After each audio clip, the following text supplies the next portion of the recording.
नमस्कार दोस्तों, मेरा नाम है दिलीप और आप देख रहे हैं माई टेक्नोलॉजी इन्फो। तो दोस्तों, आज की इस वीडियो में जो है मैं अपनी तरफ से कुछ ज्यादा आपको ब्लॉगिंग टिप्स नहीं देने वाला, क्योंकि आज हमारे बीच एक एसीओ के जाने माने इंडस्ट्री के अपने जो एक फॉलोअर हैं जिनको मैं फॉलो करता हूं वो अवेलेबल हैं। और आज इसकी जिम्मेदारी मैं सर को दूंगा ताकि ये अपना जो एक्सपीरियंस हम लोग के साथ शेयर करें। कुछ हमारे भी डाउट हैं, कुछ आप लोगों के भी डाउट होंगे, सबको आज क्लियर करने की कोशिश करेंगे इस वीडियो में। जितना जल्दी हो सके मैं इनका ज्यादा टाइम नहीं लूंगा, कोशिश करूंगा कि जितनी जल्दी हो सके कंप्लीट करेंगे इस वीडियो को, ताकि आपका भी ज्यादा टाइम नहीं जाए और सर का भी ज्यादा टाइम नहीं जाए।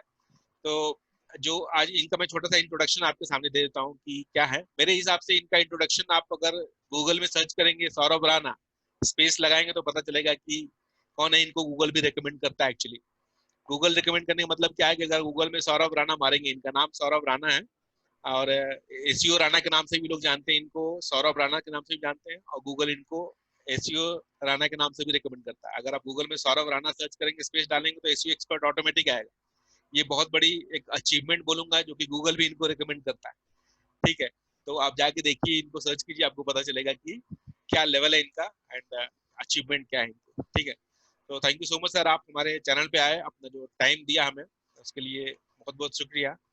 तो आप अपनी तरफ से कुछ थोड़ा सा इंट्रोडक्शन आप अपने हमारे यूजर को दे दीजिए तो ज्यादा बेहतर होगा।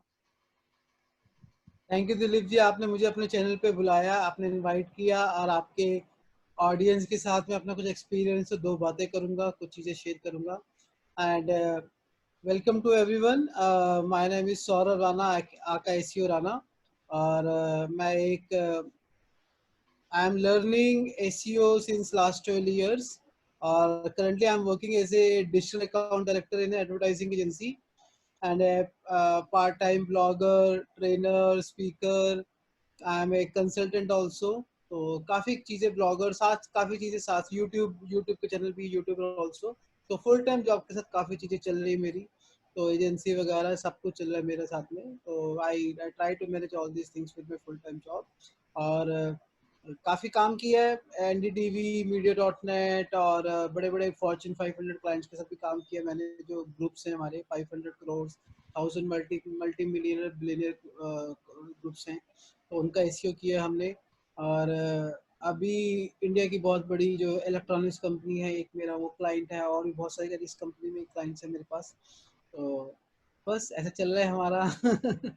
अरे सर, बहुत बहुत मतलब कि आपका जो एक्सपीरियंस लेवल है it's really very good sir. तो चलिए सर स्टार्ट करते हैं। पहला सवाल हमारा जो है आपसे कि आज की डेट में ब्लॉगिंग में जो आ रहे हैं, जो नए लड़के आ रहे हैं, वो लोग को ये पता नहीं चल रहा है कि किस पे स्टार्ट किया जाए, और थोड़ी बहुत जानकारी की वजह से पैसे के पीछे भाग के या फिर जैसे भी करके कुछ गलत नीच सेलेक्ट कर लेते हैं लोग। गलत नीच बोले तो किस फील्ड में जाया जाए, कौन सा नीच सेलेक्ट किया जाए, और क्या स्ट्रेटजी लगाते हैं इसके पीछे लोग। आप लोग क्या रेकमेंड करेंगे जिससे कि जो लड़के हैं, जो नए लोग आ रहे हैं, उनको नीट सेलेक्ट करने में थोड़ी आसानी हो और वो प्रॉपर नीट सेलेक्ट कर पाए। देखिए, मैं आपको, आपने बहुत अच्छा क्वेश्चन पूछा। बेसिकली एक बर्निंग क्वेश्चन है जो आपने अभी पूछा है कि कौन सी नी सेलेक्ट करें, कौन से ब्लॉगिंग जो है हम कुछ में टॉपिक पे बनाए हम। तो मैं यहाँ पे बहुत एक अच्छा चीज आपको बताऊंगा। इसके ऊपर मैंने एक सेशन भी दिया वेब फेयर के अंदर, गुड़गांव में वेब फेयर इवेंट हुआ था, तो वहाँ पे एक प्रॉपर ब्लॉगिंग मिस्टेक्स और how to what not to do in blogging, what to do in blogging. तो ब्लॉगर्स फेयर एक बहुत बड़ा सेशन दिया था और मतलब तकरीबन 100 से ऊपर लोग थे और सबने ऑलमोस्ट सबने बहुत पसंद किया था, बहुत पसंद उस चीज को। तो उसमें मैंने एक चीज बोली थी कि आप अपना ब्लॉग जो एकदम से स्टार्ट अभी कर रहा है, उसको ब्लॉग उसमें स्टार्ट करना चाहिए हमेशा, जो मेरी रिकमेंडेशन है, जिसमें आपका इंटरेस्ट हो, हॉबी हो और पैशन हो। पहली चीज, इसमें से कोई भी आपको कुकिंग में है तो कुकिंग पे बना लीजिए, आपको गॉसिप्स करने पे है, बॉलीवुड गॉसिप्स पे है तो बॉलीवुड गॉसिप्स पे बना लीजिए, मजा आता है बेसिकली। और अगर आपको कोई मोबाइल मोबाइल से खेलने का शौक है, मोबाइल के टिप्स एंड ट्रिक्स का खेलने का है, तो आप मोबाइल टिप्स एंड ट्रिक्स बना लीजिए, फोन्स वर्जन पे बना लीजिए। अगर आप मोबाइल में, अगर आपका एप्पल में बहुत अच्छा हाथ है, मैकबुक में बहुत अच्छा आता है, मैक और एप्पल्स के फोन में उसके प्रोडक्ट्स में बहुत अच्छा हैक है। कोई सी प्रॉब्लम आपको पता है ये चीज ऐसे होती है तो ऐसे सॉल्व करना है, तो आप उस पर एक साइट बना लीजिए। क्योंकि इसके पीछे रीजन क्या है, इसके पीछे रीजन मैं आपको ये बोलता हूँ, दो सबसे बड़े रीजन है दिलीप जी जो आजकल सबसे ब्लॉग फेल होते हैं। सबसे पहले चीज है कि आप जब ब्लॉग बनाओगे, उसमें इन्वेस्टमेंट इन्वॉल्व होती है। इन्वेस्टमेंट कैसी, मैं डोमेन और होस्टिंग की भी बात नहीं कर रहा, वो तो सब लोग ऑलमोस्ट दे लेते हैं, बट हाथी खरीदना आसान है, पालना मुश्किल है। मुश्किल है, राइट राइट, सही बात। तो ब्लॉग ब्लॉग स्टार्ट करना इट्स वेरी इजी, उसको कंटिन्यू करना ना लॉन्ग टर्म के लिए बहुत मुश्किल है। तो मेरा इसके पीछे ये लॉजिक है कि आप जब अपना पैशन इंटरेस्ट से करेंगे तो उस पे जो कंटेंट की जो इन्वेस्टमेंट है, आपको वो कंटेंट के लिए पैसा बाहर नहीं देना पड़ेगा आपको।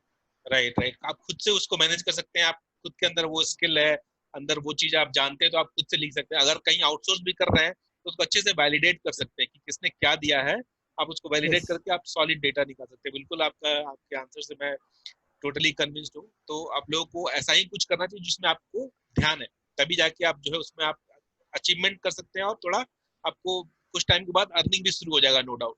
कोई बेवकूफ भी नहीं बना पाएगा, करेक्ट है कि नहीं सर? बेवकूफ बनाते हैं लोग बिल्कुल कंटेंट में। बिल्कुल बिल्कुल बिल्कुल सही बात बोली। अगर आप बाहर से भी लिखवा रहे हो तो एटलीस्ट आप उसको वैलिडेट कर सकते हो, कंटेंट सही लिखा नहीं लिखा लिखा आपने। है नहीं लिखा है, तो आपको उस चीज में, आप उसमें ज्यादा अच्छे ढंग से रिसर्च कर सकते हो, ज्यादा अच्छा कंटेंट कर सकते हो। मीडियोकर कंटेंट से आप बेस्ट कंटेंट ले सकते हो। आप एक कंटेंट भी अगर रोज का डालेंगे तो आपका मजा आएगा, मतलब आप उसके अंदर उसको कंटिन्यू कर सकते हैं। फिर दूसरी चीज, आप वही काम कर रहे हो जो आपको पसंद है, बहुत सीधी सी बात है। सेटिस्फेक्शन मिलेगा, एक नो कोई डाउट। कोई सेटिस्फेक्शन है, बोरिंग बोरिंग नहीं, आपको बोरियत आपको फील नहीं होगी।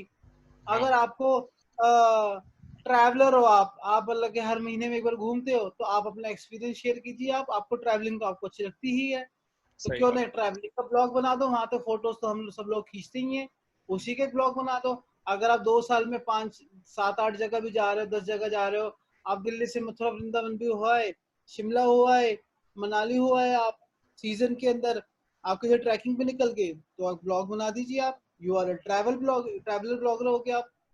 सही बात, सही सही बोला आपने, बिल्कुल सही। तो तो अगला और जो, हाँ, इसके अंदर आपकी अथॉरिटी भी बन गई, आपका इंटरेस्ट भी बन गया, कंटेंट भी आपने जनरेट कर दिया, राइट, रेपुटेशन भी बन गई, आइडेंटिटी, काफी चीजें हो जाएंगी साइड बाय साइड। आप बिल्कुल बिल्कुल सही बोला आपने। ये चीजें फॉलो करनी है, इसको ध्यान देना। अगर हम कोई भी नीड सेलेक्ट कर रहे हैं तो अपना कंट्रोल देखना है कितना उस पर।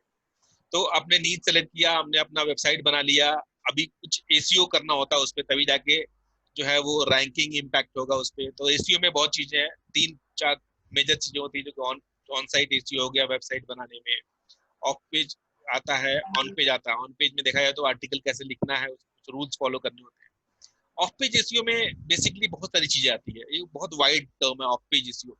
इसको आप शॉर्ट करके कैसे बता सकते हैं कि अगर आप एसीयू कर रहे हैं तो ये 5 6 चीजें हैं जो आप मैंडेटरी तौर पे करें, ये ज्यादा जरूरी है अगर आप ऑफ पेज कर रहे हैं तो। ऐसा कुछ है बस लिस्ट जिसमें कि ये 5 चीजें आनी चाहिए ऑफ पेज एसीयू में अगर आप कर रहे हैं देखिए, मैं ऑफ पेज एसईओ से पहले मैं आपको ये बोलना चाहूंगा, अगर आप ऑफ पेज एसईओ से आप बाद में करिए, पहले अपनी वेबसाइट और कंटेंट है, साइट स्ट्रक्चर, अपनी वेबसाइट ब्लॉग को अच्छा बनाइए, यूआई यूएक्स कंटेंट स्ट्रक्चर वो सब कुछ अच्छा कर लीजिए। उसके बाद आप ऑफ पेज स्टार्ट करिए आप। और अगर आप ऑफ पेज कर रहे हैं ना, तो सबसे पहले ना आप ना जितना भी चीज वायरल हो सकती है ना, कंटेंट मार्केटिंग पे फोकस करिए। कंटेंट मार्केटिंग बोले तो आप आप वहां बात करिए जहां पे लोग आपके टॉपिक और ब्लॉग के बारे में बात कर रहे हैं, नीश के बारे में बात कर रहे हैं। मान लीजिए आपने लिखा कि मनाली के अंदर कौन सा होटल है, या फिर ये चीज वहां पे जाना है, रुकना है, तो कहाँ पे रुके। तो आप वहां पे अपना ब्लॉग जो आपने पब्लिश किया हुआ है कि मैं उस फला फला होटल में मनाली में रुका था और मेरे को इतना अच्छा एक्सपीरियंस था, आप भी इस होटल में जाके रुक सकते हैं, ये मेरे ब्लॉग का ये रिव्यू है। तो आप वहां पे जाके लिख दीजिए, जहाँ पे ऑलरेडी डिस्कशन हो रही है, पहली चीज। तो। दूसरी ओके, चीज, आप सोशल मीडिया पे फोकस करिए। सोशल मीडिया, ट्विटर, फेसबुक तो करना ही करना है। इसके अलावा मैं आपको एक चीज और बताना चाहूंगा, पिंटरेस्ट पे फोकस करिए। पिंटरेस्ट एक इमेज सबमिशन साइट है, इमेज वाली राइट, बहुत अच्छी साइट है। यहाँ पे यूएस का ट्रैफिक बहुत आता है इसके अंदर। Correct correct. पिंटरेस्ट पे फोकस करिए। चौथा, कोरा और रेडिट। कोरा और रेडिट जैसे प्लेटफॉर्म पे आप एक्टिव रहिए। फिर मैं आपको एक चीज, मैं आपको एक और बताऊंगा, धीरे धीरे हल्के हल्के, हल्के इन द सेंस के थोड़े थोड़े 4 से 5, 4 से 5 ब्लॉक कमेंट करिए, with name, without spammy, non right, spammy. 4 5 जहाँ पे कॉन्वर्जेशन चल रही है, वहीं पे रिलेटेड टॉपिक्स पे आप ब्लॉग कमेंट्स करिए। धीरे धीरे फोरम्स वगैरह आपको ऑफ पेज एक्टिविटी में, मैं आपको ज्यादा हाई फाई नहीं, broken link building, gas blogging वगैरह कुछ नहीं बोल रहा। आप ये थोड़े थोड़े लिंक्स बनाएंगे अपने रिलेटेड टॉपिक के ऊपर, दिलीप जी आपको 110% बेनिफिट मिलेगा ही मिलेगा। मैंने आपको वेब 2.0 नहीं बताया, मैंने आपको इसके अंदर ब्रोकन लिंक बिल्डिंग, पीबीएल कुछ भी नहीं बताया। आप बस ये 4-5 एक्टिविटी कर लीजिए, इसमें ही आपको बेनिफिट मिलेगा ही मिलेगा ओके इस ओके, ऑफ पेज। मतलब आपके हिसाब से जहां भी हमारे टारगेटेड ऑडियंस हैं, अगर हम चाहते हैं अपनी वेबसाइट की ऑथोरिटी बढ़ा, तो टारगेटेड ऑडियंस के पास जाके अपनी चीजों को शेयर करें जहाँ पे वो चीजें ऑलरेडी चल रही हैं, तो हमारे टारगेटेड ऑडियंस डेफिनेटली हमारी वेबसाइट पे आएंगे, देखेंगे उसको, उनको उससे हेल्प मिलेगा। पिंटरेस्ट हो गया या फिर कोरा हो गया, टारगेटेड ऑडियंस पे जाके अपनी जो चीजों की लोगों तक पहुंचाने की कोशिश करें, जिससे कि हमें ट्रैफिक भी मिलेगा और नो डाउट लिंक बिल्डिंग होगा, डेफिनेटली ये सारी चीजें होगी। करेक्ट। तो अगला सवाल जो हमारा है वो इंडेक्सिंग को लेके है। नई वेबसाइट बनाते हैं या फिर कोई भी आर्टिकल पब्लिश करते हैं, तो आदमी मोस्टली आजकल वर्डप्रेस में साइट्स बन रही है, तो एसईओ योस्ट का यूज करते हैं, जिससे कि ऑटोमेटिक साइट में सबमिट होता है। बहुत लोग गूगल कंसोल में भी जाके सबमिट करते हैं। तो इंडेक्सिंग में इश्यूज आते हैं। इंडेक्सिंग कभी कभी 1-2 हफ्ता हो जाता है, जो कि इंडेक्स नहीं होता। जब तक इंडेक्स नहीं होगा तब तक फिर उस पर रैंकिंग या फिर कुछ भी करना थोड़ा मुश्किल रहता है। कि इंडेक्स हो जाए एक बार तो आदमी उस पर आगे काम करे। तो इंडेक्सिंग के लिए कुछ एक्स्ट्रा कुछ आप बताएंगे जिससे कि करें तो जल्दी इंडेक्स हो जाए, या फिर अपने को सबमिट करने के बाद वेट करने के अलावा और कोई रास्ता है या नहीं है? देखिए इंडेक्सिंग के अंदर मैं आपको बताता हूँ होता क्या है। इंडेक्सिंग एक जो इशू है ना, ये एसईओ में लिंक्स कैसे बनाए या रैंकिंग कैसे ऊपर लेके आए, उससे बड़ा इशू मैं समझता हूँ कि क्रॉलिंग और इंडेक्सिंग को ठीक करना। Right right. मैं इस चीज को सबसे बड़ा इशू समझता हूँ पूरी एसईओ के अंदर, इंडेक्सिंग का इशू को ठीक करना। और मैं अपने स्टूडेंट्स को ट्रेनिंग में यही समझाता हूँ मैं, कि आपको किस किस ढंग से काम करना है कि आपको कभी भी इशू ना आए। तो मेरे जो ट्रेनर स्टूडेंट्स होते हैं उनको कभी इशू नहीं आता। अभी एक स्टूडेंट का ने क्लाइंट पकड़ा, उसकी एकदम डेड साइट थी, उसको कुछ भी कंटेंट डाल रहे हैं तो उनका कंटेंट इंडेक्स नहीं हो रहा। मैंने कोई बात नहीं, हम है ना, तो आप ये चीजें करो। और आज ऐसा कोई दिन नहीं आता जो गूगल का क्रॉलर उसकी साइट को क्रॉल नहीं करता, ऐसा अब कोई तो दिन नहीं। उसके लिए क्या कुछ टिप्स दे सकते हैं जो थोड़ा बहुत जो कि इम्प्लीमेंट किया देखिए जाए? सर, मैं तो सबसे पहले आपको बोलूंगा कि आप हर बार जब आपकी साइट क्रॉल नहीं हो रही, हम्म, 3 चीजें आप फोकस करिए। आप एक्सएमएल साइट में, एचटीएमएल साइट में आप लिंक्स बनाइए और कंटेंट आप ज़्यादा से ज़्यादा पब्लिश करिए आप। ओके। और old link to old article to new article तो लिंकिंग होनी चाहिए। हाँ बट बिल्कुल। लेकिन आपका ना यहाँ पे एक चीज़ और मैटर करता है, जब साइट्स का स्ट्रक्चर बहुत मैटर करता है यहाँ पे। अगर आपका साइट स्ट्रक्चर अच्छा है, आपके ऑर्फन पेजेस नहीं है, आपके ब्रोकन पेजेस नहीं है और प्रॉपर हायरार्की के अंदर है, तो आपकी साइट इंडेक्सिंग होने में कोई इशू नहीं आएगी। और साइट कंटेंट मैं आपको ट्राई करूंगा कि आप, एक चीज और टिप देता हूँ कि अगर आप कंटेंट पब्लिश कर रहे हैं तो try to publish your content at the same time on a fixed interval. जैसे आप डेली कर रहे हैं तो डेली रात को 9 बजे करिए। Okay okay. अगर आप एक दिन छोड़ के एक दिन कर रहे हैं तो एक दिन छोड़ के ही करिए आप, मतलब कि वो ओके। आपके ऊपर है कि आप कितना कंटेंट पब्लिश कर रहे हैं। अगर आप दिन में 50 आर्टिकल डालना चाहते हो तो सच्ची तो कोई बात ही नहीं है। अगर सही बात। आपके पास कंटेंट कम है तो आप एक फ्रिक्वेंसी, एक शेड्यूल मेंटेन करिए कि मैं वीक में 3 आर्टिकल डाल रहा हूँ, तो वीक में 3 आर्टिकल डल रहे हैं। सही बात सही बात, क्योंकि उस हिसाब से गूगल भी अपने आप को एक शेड्यूल करता होगा कि हाँ भाई इस टाइम पे यस, जाना है, स्क्रॉल करना है यस, इस वेबसाइट। बिल्कुल। वो चीज, ये पॉइंट है अपने को, वो उसका ध्यान देना पड़ेगा कि एक पर्टिकुलर टाइम फ्रेम को फॉलो करे उसको आदमी। नहीं तो दिक्कत हो सकती है। अगर उसका होता है तो आदत गूगल को भी पड़ेगी और अपने को भी इससे बेनिफिट होगा। बिल्कुल सही यस, बोला।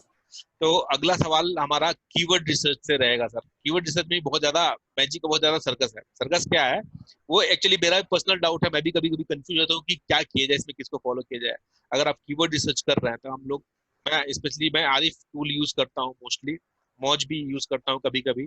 तो आरिफ यूज करो, मौज यूज करो, या फिर एशियम रश यूज करो, या फिर आप गूगल कीवर्ड प्लानर यूज करें। सभी कीवर्ड जो टूल हैं ये, सभी का अपना अपना एक अलग स्टैटिस्टिक्स होता है। कभी कभी तो बहुत ज्यादा डिफरेंस होता है, कभी कभी थोड़ा बहुत कम होता है तो चलता है।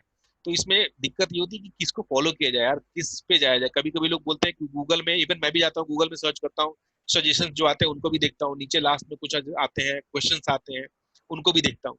तो कंफ्यूजन होता है कि किसको फॉलो किया जाए, which one is the best, which one we should go for। इसमें कुछ आप अपना एडवाइस देंगे कि किस पे जाना चाहिए, किस टूल को हमें फॉलो करना चाहिए, ऐसा कुछ? दिलीप जी, जो आपने क्वेश्चन पूछा, ये प्रॉब्लम आपकी नहीं है, ये प्रॉब्लम बहुत सारे लोगों की है। कि वो आजकल एक्चुअली प्रॉब्लम क्या है कि ना, हमने इतना कुछ सुन लिया है, समझ लिया है, इतना कुछ हमको पता है, तो हम सबको ट्राई करने की कोशिश करते हैं और उसमें से बेस्ट। ऐसा कीवर्ड रिसर्च में इसका उल्टा है।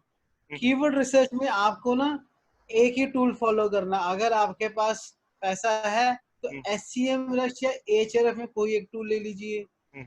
मेरा फेवरेट कीवर्ड रिसर्च के लिए SCM रश है, उसमें डेटा बहुत ज्यादा है, Ahref से बहुत ज्यादा डेटा है अच्छा। और काफी अच्छा बना रहता है। तो पैसा है तो Ahref या SCM रश में से एक टूल ले लीजिए। अगर किसी के पास पैसा नहीं है तो आप गूगल कीवर्ड प्लानर टूल ले लीजिए। और मेरी नजर में गूगल कीवर्ड प्लानर टूल से अच्छा पूरी इंटरनेट के ऊपर कोई भी कीवर्ड रिसर्च टूल नहीं है। नहीं, क्योंकि उसका खुद स्मॉल का अपना डेटा होता है, कीवर्ड प्लानर में खुद का अपना डेटा है। सब सबसे ज्यादा डेटाबेस जो है क्वेरीज तो गूगल के पास ही है। ऑब्वियस है, किसी को मैं अगर समझना भी नहीं चाहिए, सोचना भी नहीं चाहिए गूगल मतलब का डेटा कम होगा उसके, इसको ऐसा क्वेश्चन भी नहीं सोचना चाहिए उसको। फिर दूसरा मैं आपको एक चीज और बोलूंगा, आप एक ना जब आप कीवर्ड डालने हैं तो गूगल ट्रेंड एक बार देख लीजिएगा। मतलब कि थोड़ा सा, जब आपको थोड़ा सा कोई कंफ्यूजन हो तो गूगल ट्रेंड जरूर देखिए आप उसका। तो जो आपके प्राइमरी कीवर्ड्स हैं, प्राइमरी कीवर्ड्स की बात कर रहा हूँ मैं सिर्फ अभी पेरेंट यहाँ जो पे। मेन कीवर्ड होते हैं। अगर मेन कीवर्ड है, आप उसका प्राइमरी कीवर्ड्स का आप एक बार गूगल ट्रेंड देख लीजिएगा। Trend is a very good, मतलब कि फ्री टूल है, आप कंपैरिजन कर सकते हो और सिटी वाइज भी उसको सेग्रीगेट कर सकते हो। तो मैं आपको बोलूंगा कीवर्ड प्लानर टू एक ही टूल, आपने 5 टूल नहीं देखने। या प्रॉब्लम यही है, हम गूगल सजेशन में देते हैं, गूगल नीचे रिलेटेड सर्चेज आती है उसको भी देखते हैं, फिर नील पटेल का है या फिर कीवर्ड टूल डॉट आई है उसको भी देखते हैं, कीवर्ड फाइंडर वाला किसी बहुत ने सारे बोल हैं, बहुत, दिया इतने सारे यूज कर लेते हैं। तो ऐसा कुछ ही नहीं करना, आपने एक ही टूल लेना बस। Okay okay.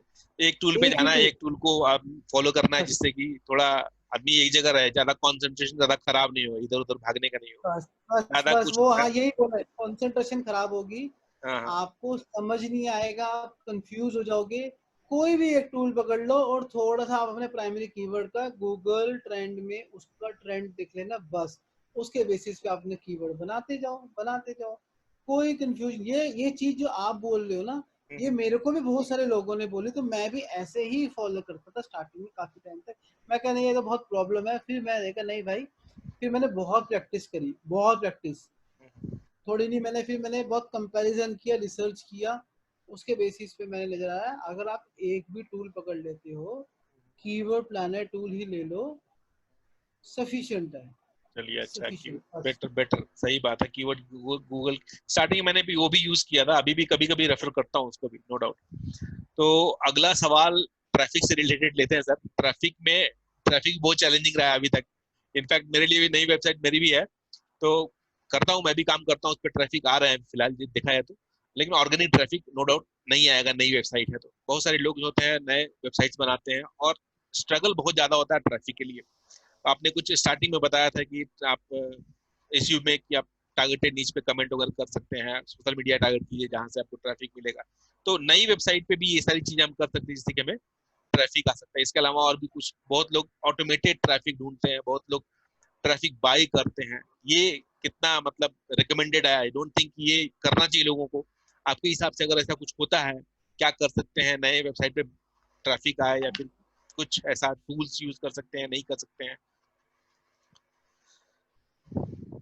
देखिए, मैंने तो आज तक कभी भी ट्रैफिक बाय नहीं किया है, हम्म। बाय ट्रैफिक मैंने कभी किया ही नहीं है, और हमेशा ऑर्गेनिक ही मैंने अपने क्लाइंट्स पे लेके आया हूँ मैं। और ऐसी एक्सपर्ट हूँ तो हमेशा पहले प्रेफरेंस हमेशा ऑर्गेनिक को ही देता हूँ, क्योंकि मुझको पता है जब मैंने बाय भी किया, ऐसा नहीं कि चैनल्स जो मेरे क्लाइंट्स होते परचेज ट्रैफिक परचेज नहीं करते, तो मैं दिखाता हूँ why organic traffic is the best. जो ऑर्गेनिक ट्रैफिक का यूजर बिहेवियर और time on site, bounce rate होता है, पे सेशन होता है, वो हमेशा सोशल मीडिया के ट्रैफिक से और परचेज ट्रैफिक से नियर डबल ही होता है, मतलब डबल के आसपास ही रहता है हमेशा, डबल या डबल से ऊपर रहता है, क्योंकि यूजर इंटेंट उसमें ज्यादा है। करेक्ट। और आपको कैसे ट्रैफिक इंक्रीज करना है, देखिए आप शुरू में जब आप ब्लॉग स्टार्ट कर रहे हैं, अब आप बोलोगे, और आपने एक चीज बोली ब्लॉग कमेंट में बता रहा है, अभी देखना मेरे ये इंटरव्यू देखने के बाद तो कुछ लोग बोलेंगे सौरभ सर गलत बता रहे हैं, ब्लॉक कमेंट तो स्पैम है, गूगल ने ब्लॉक किया हुआ है, ये है वो है, नहीं नहीं नहीं, ऐसा हाँ, कुछ नहीं नहीं, वो वही बोलेंगे जिनको जानकारी नहीं है ब्लॉक कमेंटिंग स्पैम है, कैसे करना है हाँ वो आप खुद स्पैम बनाते हैं उसमें। हाँ, राइट राइट राइट। मैं ब्लॉग कमेंटिंग कैसे करनी है आपको, उस पर आपको फोकस होनी चाहिए। Blog commenting is an art. अगर आप सही तरीके से अच्छी जेन्युइन लेजिट वे में ब्लॉग कमेंटिंग करते हैं तो हमेशा बेनिफिट होता है। प्लस जब बात रही ट्रैफिक की, तो ट्रैफिक में मैं आपको ये बोलूँगा कि ट्रैफिक लाने के लिए एसईओ के साथ साथ जब आप एसईओ का प्रमोशन कर रहे हैं ऑर्गेनिक का, तो हाँ, आपको वीडियोस, फोरम्स, कोरा, रेडिट, यूट्यूब, ये सब भी साथ में साथ आपको करते रहना पड़ेगा। प्रेस रिलीज हो गई तो इसका आपको स्ट्रैटेजी बनानी पड़ेगी। कौन से बोलते हैं कंटेंट मार्केटिंग स्ट्रैटेजी। तो मैं हमेशा कंटेंट मार्केटिंग स्ट्रैटेजी पे बहुत फोकस करता हूँ कि how to populate your content. तो सूनर और लेटर मेरे पास ट्रैफिक आ ही जाता है। ये प्रेस रिलीज का तो सर क्या, प्रेस रिलीज का क्या कॉन्सेप्ट है इन बिटवीन, अगर आप थोड़ा सा बताएंगे प्रेस प्रेस। प्रेस रिलीज के लिए स्पैम अगर बहुत आप देखा देखिए, मैंने इसमें, प्रेस रिलीज में स्पैम मैंने बहुत देखा है, लोग करते तो है लेकिन वो स्पैम में घुस जाता है। साइट्स बहुत सारी हैं प्रेस रिलीज की जो कि स्पैम में चली जाती हैं। मैं यहाँ पे आपको ना एक चीज और रेकमेंड करूंगा, या तो आप ना एक ओरिजिनल प्रेस रिलीज करिए, हम्म, और उसको आप अगर if you have budget go for a paid press release. तो हम्म, वो आपको लिंक्स भी दे देता है, काफी पॉपुलैरिटी दे देता है। तो आप वो करिए। अगर आपके पास पेड नहीं है, कोई ओरिजिनल प्रेस रिलीज नहीं है, तो नॉर्मल आप एक पीआर करिए अच्छी साइट के अंदर, वहां से आपको नेकेड बैकलिंक मिल रहा है या वेबसाइट के ऊपर नो फॉलो बैकलिंक मिल रहा है, तो हम्म, हमेशा वो बेनिफिट रहता ही रहता है। तो प्रेस रिलीज करिए, और क्योंकि उसके मेंशन एक अथॉरिटी साइट में मीडिया मेंशन मिलता है, और वो कंटेंट आपका डाइवर्सिटी होती है कि यानी कि आप सिर्फ एक ही तरह के कंटेंट बना रहे हो, पीआर साइट्स में भी अगर कंटेंट है तो वहां भी आपको उसका प्लस पॉइंट मिलता है आपको गूगल के अंदर। और बात रही ट्रैफिक की, तो मैंने हमेशा कंटेंट मार्केटिंग स्ट्रैटेजी पे ही फोकस किया है, तो आप उसको जरूर फॉलो करिए कि एक जो पब्लिश बटन दबाया आपने, उसके बाद सारी गेम स्टार्ट होती है। हम्म, कैसे उस कंटेंट को पब्लिश कर रहे हैं, कहाँ का पॉपुलेट कर रहे हैं, सोशल मीडिया पे, यूट्यूब पे, हम्म, स्लाइड्स पे, इन्फोग्राफिक के अंदर आउटरीच करिए, लोगों को बताइए कि हाँ हमने ये content, piece of content publish किया है। तो फिर उसकी एक इफेक्टिव स्ट्रैटेजी बनती है। मैं अभी ये छोटे से इस इंटरव्यू में आपको उसको बता नहीं सक पाता, बट राइट। लेकिन मैंने क्रक्स बता दी है, ट्रैफिक यहाँ से आता है। ये सारी चीजें अपने को फॉलो करनी है अगर आप ट्रैफिक लेके आना चाहते हो, तो अपने कंटेंट और को स्प्रेड इसका करना पड़ेगा। इसका इसका इम्पैक्ट फिर ऑर्गेनिक पे पड़ता है। जब आप ये करते हैं ना, फिर हम्म, इसका इम्पैक्ट सीधा ऑर्गेनिक पे भी पड़ेगा, वहां से भी बैकलिंक्स मिलते हैं, और उससे हमारी रैंकिंग इंप्रूव होती है। अब यहाँ पे अब और लोगों की सोच समझ बोले सब, अगला क्वेश्चन आएगा सर डू फॉलो बैकलिंक बनाने चाहिए, नो फॉलो बैकलिंक बनाने चाहिए। तो गाइस अगर आप जब रिलेवेंसी और रिलेवेंट लिंक बना रहे हैं आपका, और अथॉरिटी लिंक से डू फॉलो नो फॉलो कोई फर्क नहीं पड़ता। रिलेटेड होना चाहिए, हाई अथॉरिटी है और लोग बात कर रहे हैं वहाँ पे, आपको नो फॉलो लिंक मिल रहा है, कोई दिक्कत नहीं है। और मैं तो कहता हूँ आप हमेशा 100% डू फॉलो, या 90% 80% सारे डू फॉलो लिंक नहीं बनने चाहिए कभी भी। नो फॉलो लिंक सब कुछ उसमें परसेंटेज होना ही चाहिए। मिक्स मिक्स होना चाहिए नेचुरल एसईओ के लिए, जरूरी है, जरूरी है बिल्कुल। बीच में आपका थोड़ा वॉइस ब्रेक हुआ था, तो मैं आपको बता दूं कि इन्होंने यही बताया कि आपको दोनों लेके चलना है, डू फॉलो या फिर नो फॉलो, इससे ज्यादा कुछ नहीं है। हाई पीआर वेबसाइट्स होनी चाहिए, डू फॉलो या नो फॉलो, आपको फायदा मिलेगा, बेनिफिट मिलेगा, कहीं पे search engine point of view से मिलेगा, कहीं आपको यूजर पॉइंट ऑफ व्यू से मिलेगा। यस ये है यस। इनका कहने का मतलब। तो सर और कुछ फाइनली, मेरा मेरा जो सवाल था मैंने आपसे पूछ लिया फिलहाल इतना। आप अपना कुछ टिप्स ट्रिक्स जो भी आप कुछ देना चाहते हैं, जो कि एक नए ब्लॉगर्स के लिए या फिर एक इंटरमीडिएट लेवल ऑफ ब्लॉगर, क्योंकि हम लोग भी अभी सीख रहे हैं, कर रहे हैं। मैं लगभग 5 साल से हूँ, 6 साल लगभग हुआ, तो अपन अभी सीख ही रहे हैं, कर रहे हैं, क्योंकि ये एवर एंडिंग प्रोसेस है। ये कभी ये नहीं कोई कह सकता है कि मैं पूरा सीख लिया हूँ, मैं पूरा कर दिया हूँ, हो गया है, कुछ भी कर सकता हूँ। तो कुछ टिप्स बताइए जिससे कि हमारे ऑडियंस को भी हेल्प मिले, थोड़ा थोड़ा मुझे भी हेल्प मिले, नो डाउट। देखिए मैं आपको यहाँ पे एक चीज और बताना चाहता हूँ कि आप ना लिंक्स पे हमेशा बाद में फोकस करना। बैकलिंक्स पे। बैकलिंक्स से हमेशा बाद में फोकस करना। पहले आप कंटेंट, यूआई यूएक्स हम्म, और मोबाइल स्पीड ऑप्टिमाइजेशन, इस पे फोकस करना है आपने। ये ज्यादा एचटीटीपी जरूरी है। HTTPS होनी चाहिए आपकी साइट, मोबाइल फ्रेंडली होनी चाहिए, और मोबाइल में और डेस्कटॉप पे बहुत फास्ट लोडिंग होनी चाहिए आपकी। अच्छा सर्वर लीजिए, लाइट थीम बेस लीजिए, एक्स्ट्रा प्लगइन अपनी साइट में मत डालिए आप। तो इस तरीके से करके आप, ये चीज़ तो होनी चाहिए। साथ में इस चीज़ पे फोकस करिए, how to win the trust, how to increase the trust of your user. और कंटेंट वही डालना है आपने जो एक्चुअली में लोग पढ़ना चाह रहे हैं। जो डिमांड है, जो और लोगों की रिक्वायरमेंट फुलफिल कर रहा है। करेक्ट। हाँ, जो उसके यूजर इंटेंट पे, सर्चर इंटेंट पे आपने फोकस करना है। एसईओ फ्रेंडली कंटेंट लिखना एक अलग चीज है, search engine friendly keyword stuff वाला है content, that is a different thing. वो तो सब आप किसी कंटेंट राइटर को दोगे, लेकिन अब कंटेंट राइटर को ये बताना है आपने कि भाई, कि आप में ये क्वेश्चन है, जैसे मैं बोल रहा टी ट्री ऑयल।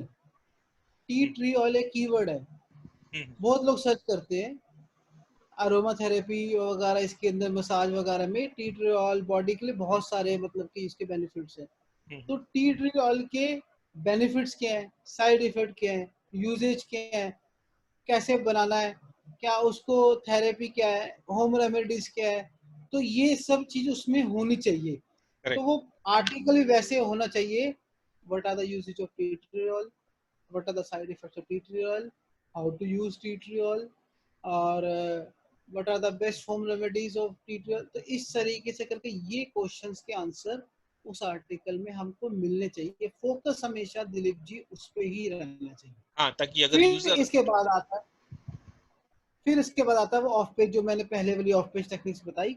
फिर आप वो ऑफ पेज करना। हाँ जी, आप बिल्कुल बिल्कुल सही बोला आपने। मतलब पहले हमें यूजर के पूरे इंटेंट को समझना है, यूजर क्यों आया है, क्या ढूंढ रहा है, वो चीजें हमारे आर्टिकल में मिलनी चाहिए उसको, ताकि वो यूजर जो है उसको जिस चीज को ढूंढ रहा है उसको मिला और उसकी रिक्वायरमेंट फुलफिल हुई, तभी जाके पहला एंगेजमेंट, पहली हमें जो सक्सेस वही मिलेगी। उसके बाद जब सर्च इंजन को सेटिस्फाई करते रहेंगे धीरे धीरे अपना लिंक बिल्डिंग हो या फिर जो भी other of page issue techniques होते हैं। Right sir. ठीक है सर। तो चलिए सर, काफी टाइम आपका ले लिया हूँ मैं, ऑलमोस्ट हाफ एन आवर हो चुका है आपका मैंने लिया आज। तो अब मैं वीडियो पब्लिश करूंगा, इसके बाद फाइनली वाइंड मैं अप करते हैं। आपके ऑडियंस से एक अपील छोटे से करूंगा, प्लीज मेरा एसईओ वाला यूट्यूब चैनल है, आप प्लीज उसको भी फॉलो करिए आप। हम्म। और इंस्टाग्राम पे जहाँ हो सकता है कि दिलीप जी मेरे सोशल मीडिया लिंक डाल देंगे बिल्कुल तो। बिल्कुल, मैं सभी लिंक्स जो है इनके मेजर लिंक्स हाँ में आपको डिस्क्रिप्शन में डालूंगा। ऐसा नहीं कि आपको यही कहा जा रहा है कि आप फॉलो कीजिएगा, go and check it out. मैं 1 साल से फॉलो हाँ कर रहा हूँ, इनको फॉलो कर रहा हूँ, ये जिसको फॉलो कर रहा हूँ उनको फॉलो कर रहा हूँ मैं। इन्हीं से जाना है कि वो बंदे हैं इनको ये फॉलो करते हैं, तो मैंने उनको भी पकड़ा है। तो मैं इनके अलावा और किसी को इनके थ्रू फॉलो करता हूँ, तो आप डेफिनेटली इनको एक बार चेकआउट कीजिएगा। It's up to you totally, आपको सही लगता है नो डाउट आप जाके इसको फॉलो कीजिए। मैं सारे लिंक्स आपको इस वीडियो में दूंगा ताकि आपको पता चलेगा क्या है, जब मैं पहले ही बताया था इनका और इंट्रोडक्शन। और मैं आपसे मुझे मैं आई होप कि आपको मेरा ये इंटरव्यू में जो मैंने आपसे नॉलेज शेयर करी है, अपना एक्सपीरियंस शेयर किया, आपको अच्छा लगा होगा। और अगर आपको थोड़ा सा भी कुछ भी चीज़ नया सीखने को मिला गाइस, कुछ भी आपको हेल्प मिली आपको इस इंटरव्यू से, तो नीचे जरूर लिखिएगा कमेंट बॉक्स में कि आपको यूजफुल लगा है, आपने ये चीज़ सीखी। अगर आपको कुछ क्वेश्चन है तो वो भी कमेंट बॉक्स में डालिए, मैं पर्सनली उसका हर एक क्वेश्चन का रिप्लाई जरूर करूंगा। चलिए sir, thank you so much, आपने इतना ओपन किया अपने आप को हमारे ऑडियंस के सामने। ठीक है sir, thank you so much thank you, again कि आप थैंक यू, आए, अपना टाइम दिया। Thank you, thank you Dinesh ji.